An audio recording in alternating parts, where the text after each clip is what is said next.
ദിവാകർജിയെ നമ്മുടെ ഈ സരസ്വതി ക്ഷേത്രത്തിൻ്റെ മുമ്പിലുള്ള ആ വൃക്ഷത്തിൻ്റെ ചുവട്ടിൽ വെച്ച് നമ്മുടെ ഈ ക്ലാസ്സിൽ ഇപ്പോൾ പഠിക്കുന്ന ശ്രീ ഗോദവർമ്മ അടക്കമുള്ള വിദ്യാർത്ഥികളുടെ സാന്നിധ്യത്തിൽ കാണാനിടയായത് ജീവിതത്തിലെ ഒരു അനർഘ നിമിഷമായിട്ടാണ് ഞാൻ കണ്ടത്.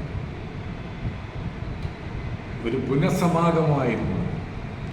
അദ്ദേഹത്തെ കണ്ടപ്പോൾ ആശാൻ്റെ വരി ഞാൻ ഓർത്തുപോയി. ഒരു ചിന്തകൾ ചൂഴ്ന്നിടുന്നുമേൽ ഒരുമിച്ചീയൽ കണക്ക് മേൽക്കുമേലും. ഭൂതകാലത്തിൻ്റെ ആ ചിന്തകൾ ദിവാകർജി ഒരു വിദ്യാർത്ഥിയായി വന്ന്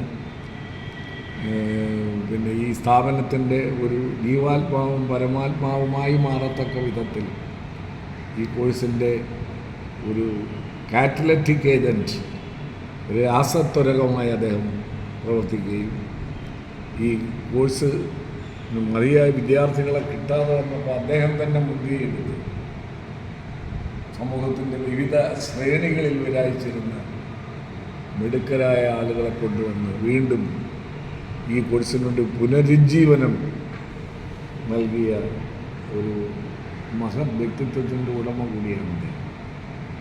എല്ലാവരെയും സ്നേഹിക്കാൻ മാത്രം അറിയാവുന്ന, വെറുക്കാൻ അറിഞ്ഞുകൂടാത്ത ഒരു വ്യക്തിയാണ് അദ്ദേഹം.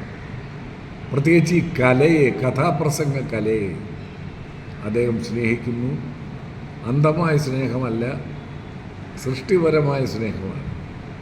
അദ്ദേഹം എഴുതിയിട്ടുള്ള നിരവധി ഗ്രന്ഥങ്ങൾ, പണ്ഡിതോചിതമായ പാണ്ഡിത്യം നിറഞ്ഞു നിൽക്കുന്ന ഗ്രന്ഥങ്ങൾ കഥാപ്രസംഗ വിദ്യാർത്ഥികൾ പഠനത്തിന് വിധേയമാക്കേണ്ടതാണ്, അധ്യാപകരും എന്നാണ് എൻ്റെ അഭിപ്രായം. വീണ്ടും അദ്ദേഹത്തെ കാണുവാനും ആ പുനഃസമാഗമത്തിൻ്റെ ഊഷ്മളത എന്താണെന്ന് അറിയുവാനും കഴിഞ്ഞതിൽ വല്ലാത്ത ഒരു അനുഭൂതി രസികതയുണ്ട്. വീണ്ടും ജീവിതത്തിൽ വിലപ്പെട്ട സമയത്തിനിടയിൽ അദ്ദേഹം ഇവിടെ വരണം എന്ന് വീണ്ടും അഭ്യർത്ഥിക്കുകയാണ്. അതോടൊപ്പം തന്നെ നമ്മുടെ ഈ വർഷത്തെ പ്രാക്ടിക്കൽ പരീക്ഷ ഈ മാസം മാർച്ച് മാസം 21-ാം തീയതിയാണ്. ഇതിൻ്റെ കോർഡിനേറ്റർ എന്നുള്ള നിലയിൽ ഞാൻ ആ ദിവസം അദ്ദേഹത്തിൻ്റെ മഹത് സാന്നിധ്യം വിദ്യാർത്ഥികൾക്കും അധ്യാപകർക്കും വേണ്ടി അഭ്യർത്ഥിക്കുന്നു.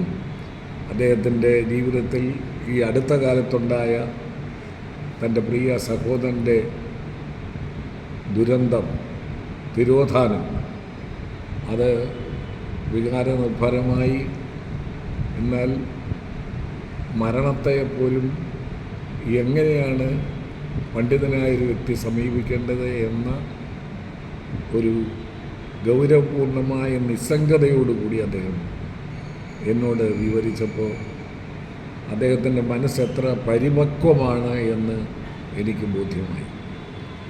ഇനിയും സന്ദർഭം കിട്ടുമ്പോൾ ഈ സ്ഥാപനത്തിൽ വരികയും ഈ കഥാപ്രസംഗ കോഴ്സിന് വേണ്ട മാർഗനിർദ്ദേശങ്ങൾ നൽകുകയും ചെയ്യണമെന്ന് വിദ്യാർത്ഥികൾക്കും അധ്യാപകർക്കും ഈ കോഴ്സിനും വേണ്ടി ഞാൻ സ്നേഹപൂർവ്വം അദ്ദേഹത്തോട് അഭ്യർത്ഥിക്കുന്നു.